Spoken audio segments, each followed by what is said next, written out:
Hi, Andrew. How's it going, Paul? Pretty well. Tell me, it's Valentine's Day very soon, and many of the students here at OVC have been asking what are sensible gifts to be giving to cats or their loved ones. Oh, okay. So I've brought a number of the gifts that the students gave to me. Firstly, what about these balloons? Any problems? Well, I think these balloons would be fine for you or for your loved ones, but you wouldn't want to have it around your pet because they might do things like grab at it or just some of these other helium balloons type of thing. It may go pop, and that may scare the cat or the pet as well. So I probably wouldn't give them to your pets, or if you have them in the house, just make sure your pet can't get to them. Okay, that's great. Number two, they gave me chocolates, particularly alcoholic chocolates. Ooh. Any good or bad things we need to be aware of? Well, I think this would be fine for you and I, but unfortunately not good for your pet, because just with the chocolate, you don't want to give that to cats or dogs because in fact it can cause upset and cause them neurologic signs in some case where they even do seizuring, but also not so much on that, it could do vomiting, diarrhea, make your pet upset. So you don't want to leave chocolate out.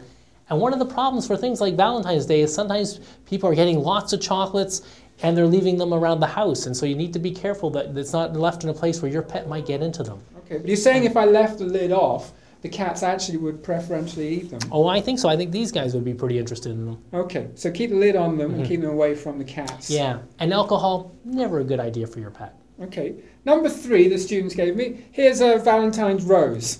Anything that students need to be aware of about this thing? Well, once again, when you're bringing in plants into the house, you just need to know your pet, because your pet may be a chewer. So they may chew at some of these things like the plants. They may, once again, vomiting, diarrhea, irritation, or some of these things with the thorns, like they get hung up in the mouth and things like that. So you need to not leave things around the house that your pets aren't used to. I noticed this one has got a bit of a ribbon on it, and once again, these type of guys, that's the sort of thing you want to avoid because they'll start playing with that, and they may end up chewing that, getting it in their mouth, into their intestinal tract as well. So I think this would be fine for your loved ones, but not for your pet. Yeah, okay. Now here's a classic Valentine toy. This surely is okay, isn't it? Well, that looks pretty good. Once again, though, you need to know your pet. If your pet's a chewer, some of these things you need to watch, they don't come off, like the eyes and things like that. Or once again, if your pet's bigger like a dog, may swallow the whole thing and get caught in their mouth. So I think these sort of things would be fine as long as you don't leave your pet unattended with the toy. Okay. Now, one of the other things they gave me for Valentine's Day is bath salts. Now, this obviously isn't for the cat. Anything you need to be careful about with these? Well, once again, when you start having things like that, the novel toys and things like that, especially with curious cats like we've got here, then when you start having that there, they may chew at that, they may knock it over, they may break into things that you don't expect. And once again, you don't want them having chemicals like bath salts in their mouth and in their intestinal tract as well. So this is the sort of thing is to give to someone, but keep out of the reach of your pet. Okay, that one's pretty sensible, I think. The last two things they gave me, firstly, cat food. Oh, yeah. Surely that has to be good for the cat. That'd be fine. The only thing you have to watch out for, like these guys, some of these guys are doing pretty well, but that they don't make the treat be the major part of their diet. Right. So some treats would be fine for these cats, but don't make it too much. Just like you and I, it'd be best to do treats in moderation. Okay. And the last thing they gave me actually was a cat toy. What Yes. about this guy? That'd be good, and you can see our gang is fairly interested in that. So once again, depending on your pet, some pets will love cat toys. You just need to know what they're like, as in you're not leaving them unattended so they're not chewing at things and pulling off eyes or getting things hung up on them as well, or parts of the toy.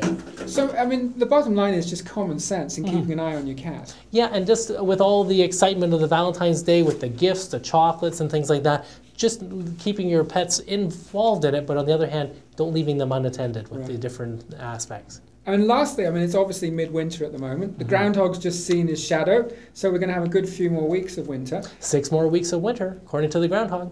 Any particular cautions as far as cats and winter conditions? Well, just with your pets, again, it's going to be cold winter, so if the cats are outside or your dogs are outside, and the really cold days, you'd probably want to bring them in or at least give them access to an area where they can stay warm, where there's no wetness there, no draft and things like that. So if they're outdoor cats, you might still want to think about bringing them in, especially in the really cold weather. Okay.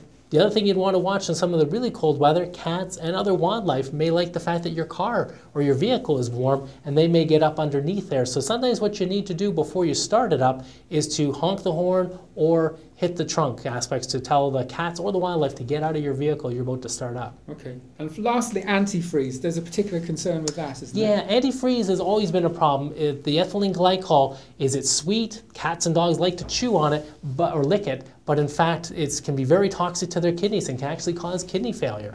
So you want to be careful, not allowing them get into the garage where the antifreeze is stored. Or on the other hand, if you're filling up your car with the antifreeze, just watch out you don't spill it, or if you do, that you clean that up so your cat doesn't have a chance to lick it. Okay, great. Thanks very much for all those tips. Well, have a good Valentine's Day, Andrew. And you. And hopefully you and your pets are having a good time.